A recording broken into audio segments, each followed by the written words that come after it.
Welcome to this section on understanding what you sell. In this section, I'll be taking you through the different types of content writing that you'll be selling to your potential client. In my experience, there are about 8 different types of content that your clients or customers may require. Now, as I said, you don't need to be a professional content writer to master this business. You just have to understand the kind of content that your customer or your client may require. Now, the first one is a blog post. The second one is an email copy, a service page content, a sales copy, a product review, a press release, social media posts, and white papers. These are the different kind of web content. Now, the list is not complete, it's not exhaustive. This is not the entire list, but these are the hot products, or will I say hot types of content that your clients may require. Now, personally, I sell blog posts, service page content, product review, and social media posts. But I'm going to be taking you through the different kind of content so that you would understand what they entail and how to make sure that the writer you are outsourcing to delivers the expectations of your client and delivers the requirement of that content type. The first one, blog post. Now, a blog post is basically an informational article. A blog post is basically an informational article. Now, you see, in a blog post, a searcher or the audience is looking for a particular information using a keyword. You know, think about those times when you are looking for an information on Google and then you just go to Google and type a particular keyword, probably the best techno phones 2011 or best Samsung phones 2012. Think about those times. Now, you see, the content that responds to that keyword on search engine is what we refer to as a blog post. It is a post written on a blog. It's an informational post written on a blog. Now, you see, hot posts are hot selling product. Blog posts are hot selling products because people, especially customers that order for blog posts, they need it to gain authority on their website and to may attract traffic to their website. Perhaps they are advertising one product or they are subscribed to an advertising program and then they want to make commissions. So that is why they need this content as blog posts. Now, most of the time, it's not easy to just be a lone manager of a blog. So that's why they need to outsource the content to people to get done. So now, a blog post can be of different types. You have the how-to kind of blog post. I'm sure when you've gone online many times looking for how-to guide, for a how-to guide that would help you understand how to do something. Perhaps how to set up a camera, or how to set up a WordPress blog, or how to set up maybe a certain kitchen gadget. So that's the example of a how-to post, a post that essentially provides information, step-by-step guide. And then the next kind of blog post is the question and answer. You notice there are some posts that have as the keyword, what are, you understand, what is affiliate marketing, what is SMS marketing. Any blog post that has a question tag, such as what, it's a question and answer. So the searcher intent at that point in time is looking for an article that would answer specifically or define specifically that keyword that they are searching for. That's a Q&A article. And you have listicles too.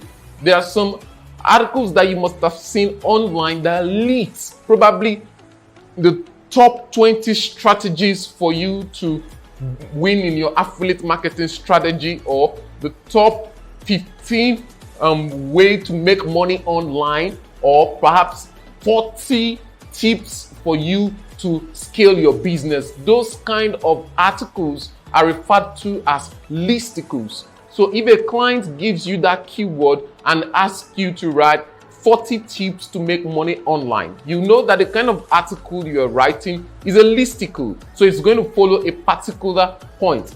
Number 1, number 2, number 3, number 4, it's a listicle.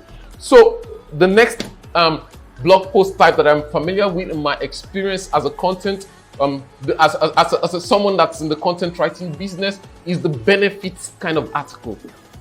Benefits of health benefits of cucumber, health benefits of tomatoes, health benefits or benefits, essentially. Any article that focuses on benefits, it's another kind of blog post. So I'm going to, because I told you that content writing is a business that involves the research process, I'm going to share with you a template for writing a blog post and how you expect, or how you should expect your writers, the process that you should expect your writers to follow in delivering a blog post that your client wants. Now, the first step is to research the content for this article. Of course, the research process. The first step to write this article is to research it, right? To research this kind of article, you are going to be given a keyword. Now, this keyword would have been a product of keyword research using tools such as Ahrefs or SEMrush or Ubersuggest. Those are tools of Google Keyword Planner. These are tools that bloggers use to excavate keywords that will attract traffic to their website. So your client may have given you this particular keyword. When they give you this particular keyword, they expect that the first thing you will do is to Google the keyword as it is. Say for instance, if your client has given you this keyword, carpet cleaning company in Calgary, you Google carpet cleaning company in Calgary as it is. If your client has given you Facebook strategies or perhaps content marketing strategies for Facebook, if that's the keyword that your client has given you, you Google the entire keyword as it is. Now, there is a reason why you are doing this. You are doing this to identify the competition for that keyword. You are doing this to identify the sites, the top ranking sites for that keyword. There are going to be some competitors that are already ranking high for that particular keyword. So your task will be to Google this particular keyword as it is. Let's say, for example, you are working on a listicle. Say, for example, you are working on 7 Facebook Messenger marketing ideas for SaaS. Now, if you are given a keyword that you are unfamiliar with a particular word, it's important for you to Google the meaning of that word so that you would understand what the context of that keyword. Now, SaaS means software as a service. So let's say, for example, you're given a keyword, 7 Facebook Messenger marketing ideas for SaaS. Now, you know this kind of article is a listicle. You know you'll be expected to list 7 messenger marketing ideas for SaaS. So in this kind of article, you Google the keyword as it is. When you Google the keyword as it is, you study the top 10 ranking content for that particular keyword. It's very important for you to study them because you would have an idea of what Google already likes. If you're Googling the keyword in parts, there is no way you'll be able to have an idea of what Google already likes. So the next step is to study carefully the top ranking results for that particular keyword on the search engine results page. Now, as you read through the top 10 results, as you read through the top 10 pages, you'll be able to identify the searcher's intent. Now, this keyword is very important, searcher's intent. Like as I said in my definition, it is very important for you to understand your audience. When you understand your audience, you know what they are expecting. So for an audience that is looking for the keyword Facebook Messenger marketing ideas for SaaS, you know they are not just ordinary consumer. Perhaps they are B2Bs or B2C companies, that is business to business or business to consumers kind of companies, and you would be able to have a background of the audience that is searching for that particular keyword. So you'll be able to know how you would write. You will not write an article as if you're writing for a novice or for someone that is just generally interested in Facebook digital marketing. You are writing for someone, perhaps an SaaS owner, or you're writing for someone that works in an SaaS company. So it's very important for you to identify your searcher's intent, and you'll be able to do that from the top 10 pages of the search engine result. Now, after you have done that, it's very important for you to avoid fluff. Fluff are general words that people use to exaggerate situation and that are completely unnecessary in a content. Essentially, a blog post is divided into the introduction. The introduction is where you lead the reader or the audience into the content and make them understand what you are going to provide for them. There are different strategies for writing the introduction. You have the AIDA, and you also have you have the AIDA, and you have so many other strategies that are used to write the introduction. So it's very, very important for you to pay attention to your writer's introduction. It's very, very, very important. Now, when they start to write, they of course, as they are writing for an audience that is professional or that is probably intermediate, depending on how they have identified the audience, they must come from the angle of that topic. Because I notice writers tend to start articles by defining specific terms. For example, now you're writing on Facebook Messenger marketing strategies, you have people that will first start defining digital marketing entirely, and that's complete fluff because it's not relevant at that point. Perhaps most of the time, clients assign specific word counts to you. So you don't want to waste their word count because it is money to them. So your introduction has to be around the keyword that has been assigned. So when you study the top 10 results on the search engine result page, it helps you to identify your searcher's intent. Pay attention to the keyword variations that are used, the keyword variation that are used by the top 10 competition for that particular keyword, because it is going to help you to understand what other searchers are using to reach that particular article and how you can integrate that into your own article. Now, after you've done that, you structure your articles. Of course, you already know what the top 10 articles look like, so you have an idea of how your structure, your heading is going, your headings are going to be organized. You are going to have an introduction, and if other competitors add 3 headings or 4 headings, you know you are also going to have 3 or 4 headings. If your competitors treated certain specific segment, you know that you are treating certain specific segment. You should also do your research, check Facebook groups, check Quora groups for you to have an idea of search that particular keyword in those groups, for you to have an idea of what people interested in that topic are talking about. So you know how to integrate it into your article. So you've done your research, so you structure it, you already have your heading, you have your introduction, you have your body, you have your conclusion, then you start to write.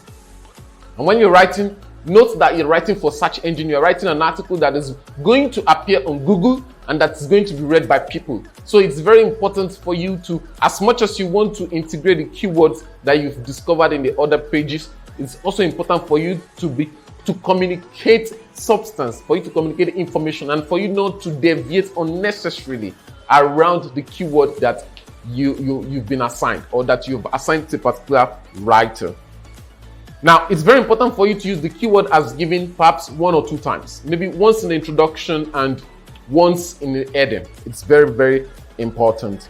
Now, after you have written your content, most content writers are not native speakers, so it's very important that they use tools to go through the content for certain spelling, grammar, and error mistakes. And ordinarily, it's good for you to use Google Docs, because Google Docs has a spell check feature that helps you to proofread your content, so you could actually get your writers to submit. In fact, it is very important as a content writer, as someone that owns a content writing business, it's very important for you to be familiar with Google tools like Google Docs, Google Sheets, Google Slide, and a lot of Google tools. It's very, very important. It makes your management easier, because if you rely on Microsoft Word, you may not get that full potential that it has for your content writing business.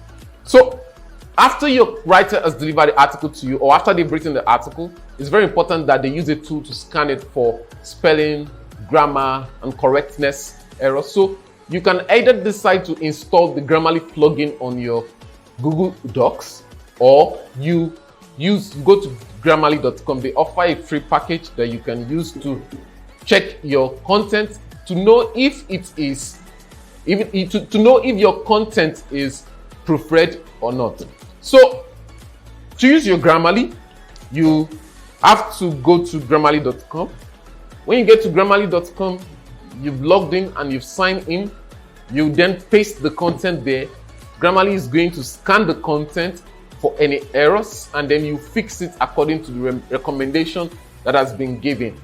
And if you cannot do that stress, you can either install the Grammarly on your phone keypad, or you install Grammarly on your Google Docs, as I mentioned earlier. And when you install it on your Google Docs, you would notice that there's going to be a small icon in the lower left side of your screen that would help you that would identify the spelling errors in that work. So you don't really need to be a professional proofreader to proofread their work. And again, I should mention this point. It is very important. It is crucial for you to scan a writer's work for plagiarism when a writer submits, because most people call themselves writers and then they go online, copy information, and without thinking of a new perspective to that work, they mindlessly copy it, rewrite it, and submit it to you. So you don't want to be embarrassed by your clients. It's very important for you to scan their work for plagiarism. Plagiarism means mindlessly lifting up or copying other people's idea without proper acknowledgement and without using it as if it's your own. It's a crime, and it could affect your contract with the client. It's cost a lot of people money in the past. So you use qtext.com. They have a free package for scanning articles less than 1,000 words. So use qtext.com to scan your articles for plagiarism. Now, I usually recommend a single digit plagiarism score, because if it is double digits, it's likely that whatever plagiarism scanner that your client is using to scan the work would turn out the entire content as plagiarized, and you don't want that. Your client may be using a copyscape plagiarism checker, or maybe turn it in plagiarism checker, and you don't want to be embarrassed. You don't want to lose your client and your money. So it's very important for you to scan your work using this plagiarism checker. So I recommend qtext.com because I use qtext.com, and you should not accept more than a single digit plagiarism score. That is more than 9%. If someone turns in an article to you and you scan the plagiarism score should not be more than 9%. So it means the person has 91% originality, and the 9%, of course, could happen due to improper references. So that's the last step. So after you have done that, you see your blog post is ready. And like as I said, you did not need to write any of this. You could outsource. So when you outsource to a writer, I'm going to show you how to hire writers, quality writers that you can use in the later part of this video. I am going to show you how to also make sure that those writers do not know how you're able to get your clients, because once they know that you have once they know where you get your clients, you use your writers, right? Good. So I'm going to show you the entire tools you'll be using, and more importantly, I'm going to show you how to format the post, the blog post for SEO. That is how to prepare it to appear on search engine. Now, it's very important for you to listen to what I'm about to tell you. That's to do with formatting of the blog post. Let's say you've gotten the article. When you've gotten the article, it's not a newspaper article. People that are reading online, they are impatient readers. So you have to consider your impatient readers. You want to grab their attention and make them stay on your page. So there are certain visual strategies that you need to integrate into your article, and then I'll be showing you. Now, if you come to my screen, you're going to see an article titled PPC Management. PPC means pay per click. So it's an article on pay per click management, and it's written for a client. It's a service page content, but I want to show you how it's formatted here. Now you see, every first heading of a blog post should be in the H1. Pay attention to this formatting. Every heading for the blog post should be in the H1. If you look at this PPC, it's in the H1. How do I know it's in the H1? When you tap on the heading, you look at the heading tag here. The Google Docs tell you it's in heading 1. So that's H1. Now, H1 means heading 1. It means the first heading. You know, when you label your headings correctly, you tell search engine what a particular element is. So heading 1 means H1. And in an article, there can only be one H1. There can only be one H1. Your H1 is that keyword. So it's very advisable for you to make sure your keyword is that H1. Now, you see, every other heading under the H1 would be in H2. If it is a major heading, it has to be in H2. Now, if there's a major point under the major heading that is already in H2, it has to be in H3.